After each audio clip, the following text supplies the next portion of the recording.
மாமியார் சாரதா கையில தண்ணி பைப்ப வச்சுக்கிட்டு தோட்டத்துல இருந்த பூச்செடிகளுக்கு எல்லாம் தண்ணி விட்டுக்கிட்டு இருந்தாங்க.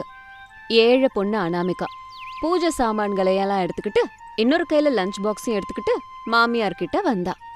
அத்தை, புரிஞ்சிருச்சு மருமகளே, கோயிலுக்கு தானே.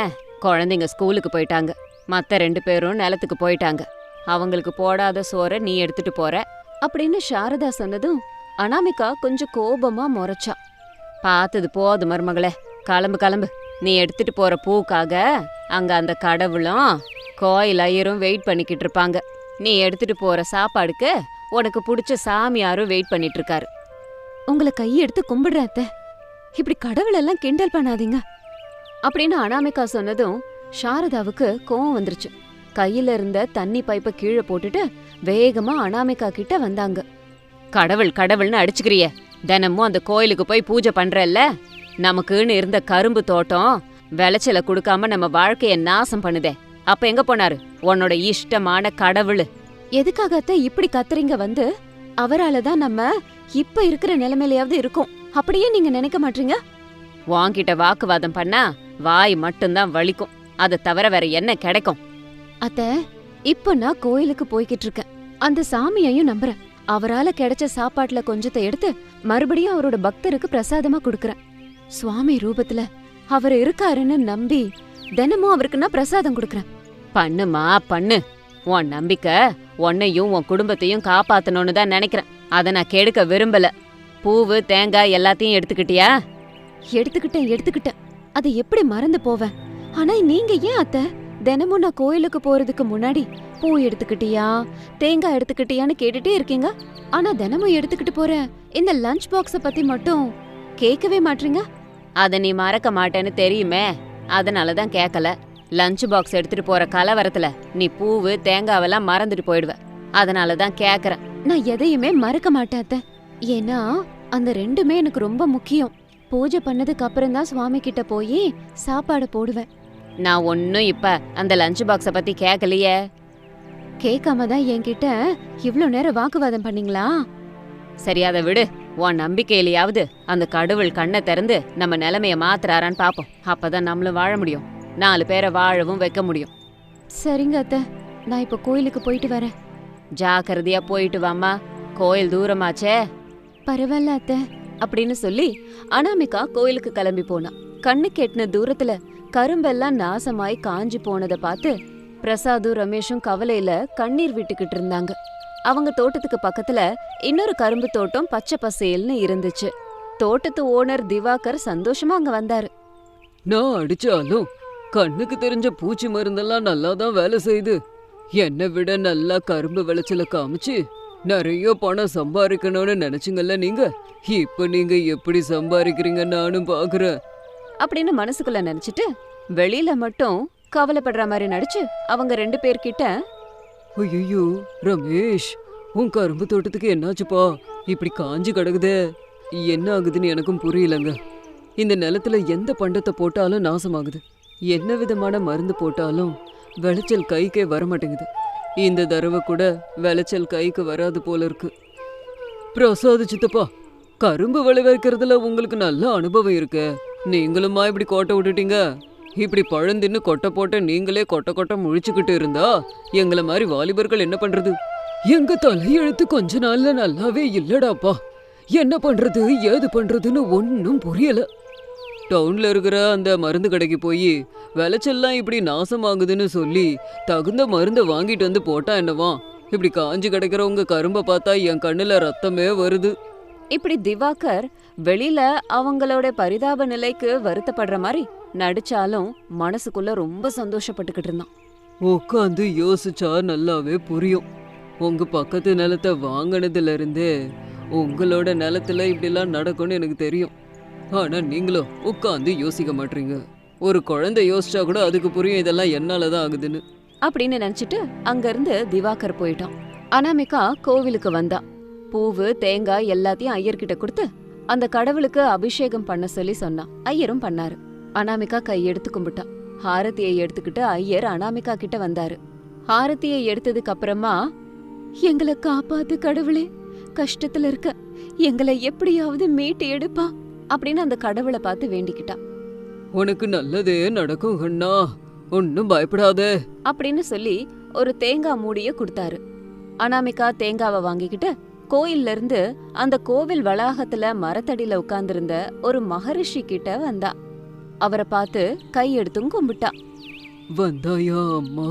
ஆமா சாமி, உங்களுக்காக சாப்பாடு கொண்டு வந்திருக்கேன் அப்படின்னு சொன்னதும் அந்த சுவாமிஜி அவரோட திருவோடை ஏந்தி காட்டினாரு. அனாமிகா அந்த திருவோட்ல சாப்பாடு போட்டா.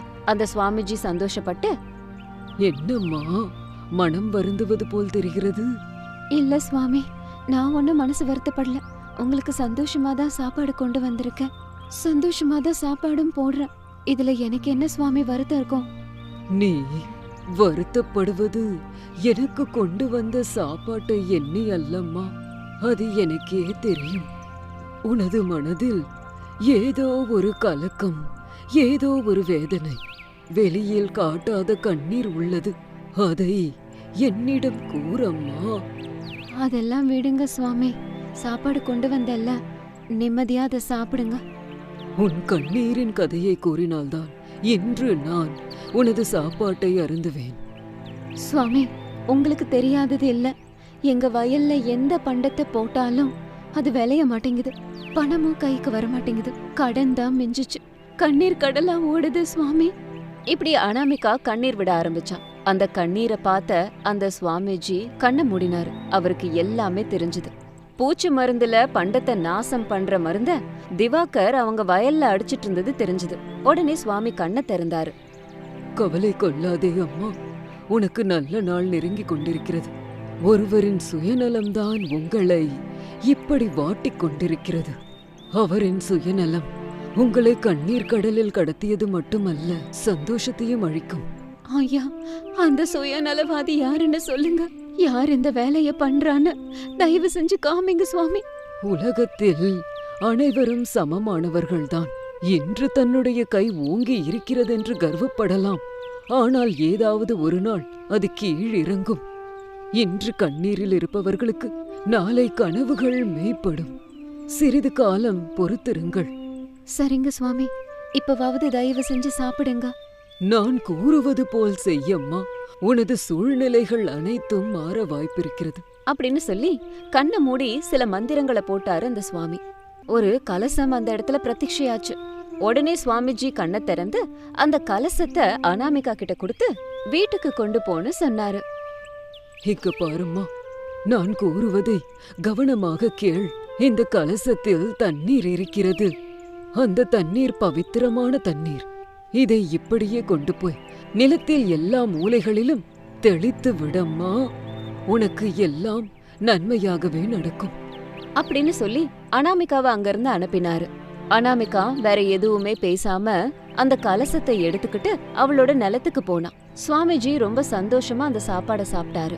அனாமிகா கரும்பு தோட்டத்துக்கு வந்தா. அனாமிகா கையில இருந்த கலசத்தை பார்த்து, என்ன மருமகளே இது? இந்த கலசத்துல என்ன கொண்டு வந்த?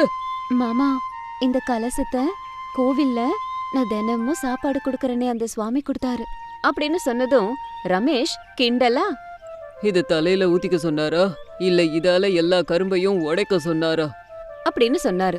அதை கேட்டு பிரசாத் கொஞ்சம் கோபமா ரமேஷை பார்த்தாரு. ரமேஷ் எதுவும் பேசாம அமைதியா இருந்தான். விஷயம் என்னன்னு முதல்ல சொல்லு மருமகளே. மாமா, இந்த கலசத்துல இருக்கிற தண்ணி ரொம்ப பவித்திரமானது. இந்த நிலத்துல தெளிக்க சொன்னாரு மாமா, அதனாலதான் இந்த இடத்துக்கு வந்திருக்கேன். சரிம்மா, தெளிச்சு விடு. யார் கையால எந்த நல்லது நடக்கணும்னு இருக்கோ அது நடக்கும் அப்படின்னு சொன்னதும் அனாமிகா கரும்பு தோட்டத்துல அந்த பவித்திரமான தண்ணிய எங்க பார்த்தாலும் தெளிச்சுக்கிட்டு இருந்தா. கொஞ்ச நேரத்திலேயே முழு தண்ணியையும் தெளிச்சு விட்டுட்டான். எல்லாரும் வீட்டுக்கு போயிட்டாங்க. மறுநாள் காலையில திவாகர் அழுதுகிட்டே பிரசாத் வீட்டுக்கு வந்தான். சித்தப்பா, சித்தப்பா, என்ன மன்னிச்சிருங்க சித்தப்பா. உங்க நிலத்துல எந்த பண்டமும் விளையக்கூடாதுன்னு நான் தான் பூச்சி மருந்துல கண்ணுக்கு தெரியாத பூச்சியையும் கலந்து உங்க கரும்பு தோட்டத்துல அடிச்சு எல்லாத்தையும் நாசம் பண்ண. அதனாலதான் அந்த நிலத்துல போடுற ஒவ்வொரு விளைச்சலும் நாசமாயிட்டு வந்துச்சு அப்படின்னு தன்னோட தப்ப உணர்ந்து திவாகர் அவங்க எல்லார்கிட்டயும் மன்னிப்பு கேட்டான். அதெல்லாம் சரிடா, இப்ப எதுக்கு இதை இங்க வந்து சொல்ற? எல்லாரும் வாங்க, கரும்பு தோட்டத்துக்கு போய் பார்க்கலாம், உங்களுக்கே நல்லா புரியும் சித்தப்பா.